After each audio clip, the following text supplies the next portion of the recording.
What up, everybody? Welcome back to another episode of Funboxing with Will. I am your host, Will, with H2O Co. Film and Photo, and today we're going to be doing another review on one of my top favorite EDC knives in my collection.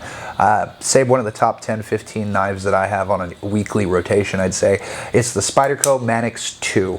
We're going to talk about this knife today and take a closer look at it. The model that I am holding in my hand, though, is a Knife Center exclusive. It is made from CPM Crewwear instead of the standard S30V version, and this has smooth G10 scales. We're going to talk about that and the base version, which I will link in the description below in case you want to go ahead and check out that knife. Other than that, let's get into the review today, guys.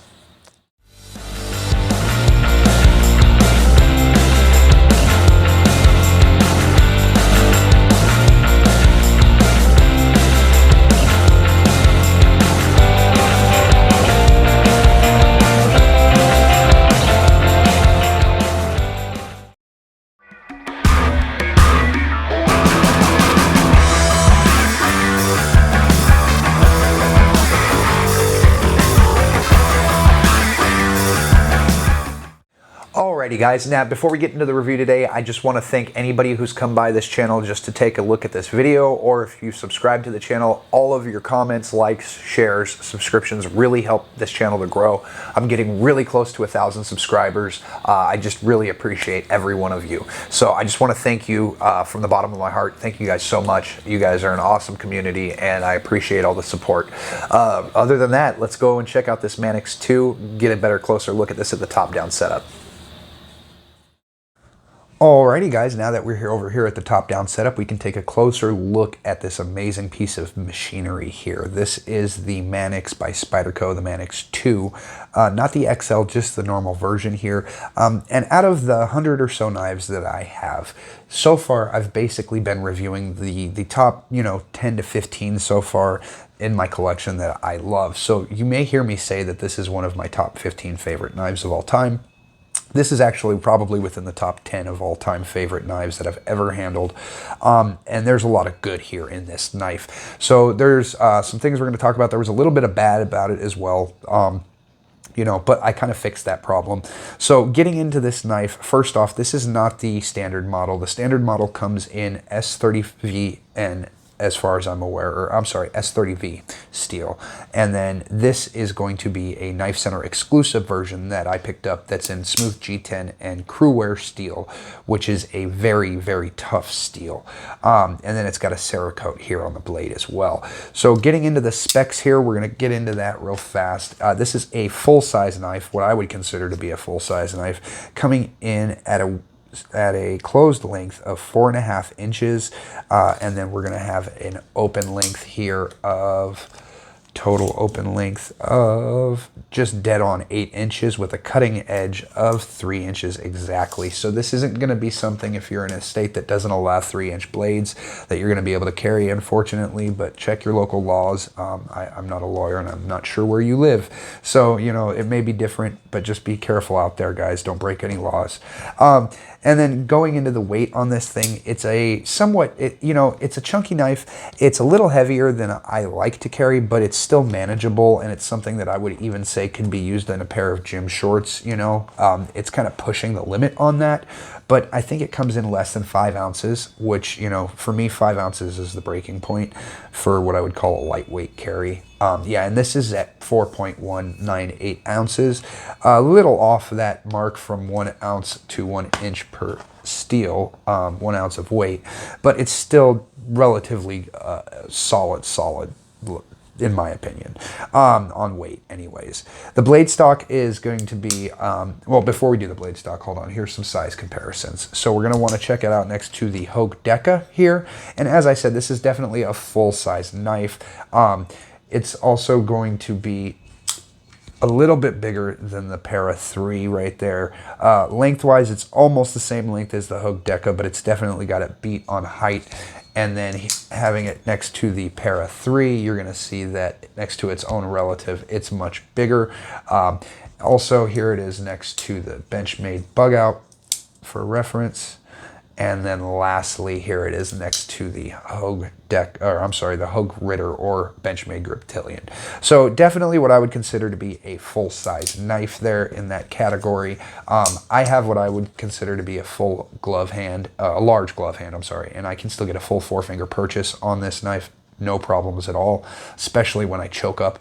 I really do like the ergonomics of this knife. They have the ergonomics of this knife centered in perfectly for a large glove hand. And I do know that they made a XL version of this. I have not yet to get my hands on it. I can't wait till I do. I'm assuming I'm gonna like it a lot. Also, the blade geometry on this thing is just amazingly perfect. I love the drop point, downward sloping blade for utility cuts. It's great. For EDC, anything around the house, it's just a great geometry. It's a full flat grind on that crewwear blade right there, coming in with a blade stock thickness of, well, let's calibrate this, center it out. We're gonna say 0.1080 on that blade stock thickness, with a super slicey edge coming in behind the edge with 340 thousandths of an inch behind the edge. So definitely a super slicey knife in my opinion. Like I've said in other videos, I think anything with an edge coming in behind the edge less than 500 thousandths of an inch is pretty slicey in my opinion. The overall ergonomics of this knife are what I think make it such an amazing piece, and the lockup. They have upgrades you can buy for this knife. This is an American-made knife made in Golden, Colorado Earth, USA. It's kind of shows some of the humor they have in manufacturing there that shines through in their products, which is always a plus. And see, the problem I did not enjoy with this knife, the thing I didn't enjoy was the pocket clip that it came with.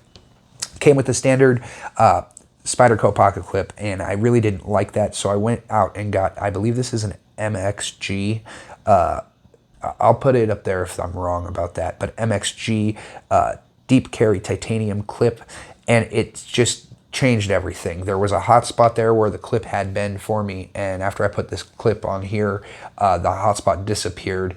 The ergonomics are just melt in your hand ergos. They're just perfectly set up for somebody with a large glove hand, and it's enough that you can choke up and control very precise cuts, or you can hang back here and still use it, you know, in a full saber grip like you traditionally would. Never really been a fan of the spider hole, but I'm getting used to it. I'm getting to like it a little bit more. And I definitely want to get the titanium upgrade for this lock. Now, the thing that sets this apart is you would look at this and think it was an access bar lock, but it actually isn't. This is a ball bearing lock system, which actually makes this lockup a very solid lockup. Zero play in this blade whatsoever, perfect centering. And what there is there's actually a cage in here.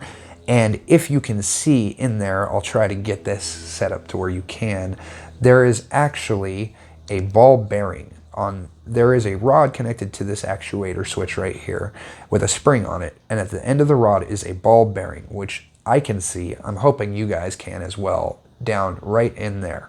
There is a little ball bearing that rolls along the back of this rounded out tang. And so when you open the lock and you open it, that spring engages and shoves the ball bearing in between the tang and the pin right there, which makes this a super solid lockup. And they actually have a titanium upgrade for the cage and the actuator switch. The ball bearing is still steel, but the cage itself is upgraded in titanium, and so is the rod and the actuator switch itself. So that's something I really want to invest in, just to give it that much more strength. I just think that would be an amazing addition to this knife, a great mod anyways. Other than that, like I said, it's got a great drop point blade, great for anything around the house, or even some more heavier duty work. And one of my favorite things is the blade and how it closes. This is just me holding the button down. So it is definitely a fall shut knife. It's something that I've always preferred to have in my knives. I prefer personally to be able to open and close them and use them one-handed, because a lot of times I'm carrying things or I have other things in my hands, and just being able to access the tool, pull it out, use it for what I need to, and put it away that quickly without having to, you know, drop everything else that I'm doing is always a plus. And so that's something that I generally look for in knives. And this thing just it hits all the marks. So I'm going to go ahead and leave a link in the description for the base model. It comes in, as I said, in S30V steel instead of this crewware. I do not believe they still manufacture this edition. I think it was a Knife Center exclusive that was a limited edition kind of thing. But if you look around, I'm sure you'd be able to find on eBay one with crewware steel. I'm pretty sure they made quite a few of them. So I think that's about it for today's review. If I missed anything, go ahead and ask in the comments. I'd be happy to answer any questions. And other than that, we're going to get back over to the desktop setup so we can finish up this video today, guys. Alrighty guys, well that's it for today's review. Like I said earlier, if you found any of this content at all informative, or if you just enjoy EDC content, go ahead, hit that like and subscribe button and turn on those bell notifications to get notified when I put out new content.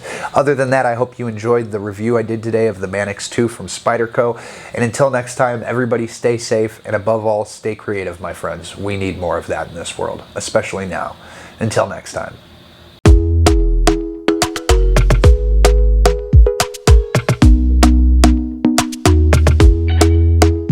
Talk to me nice.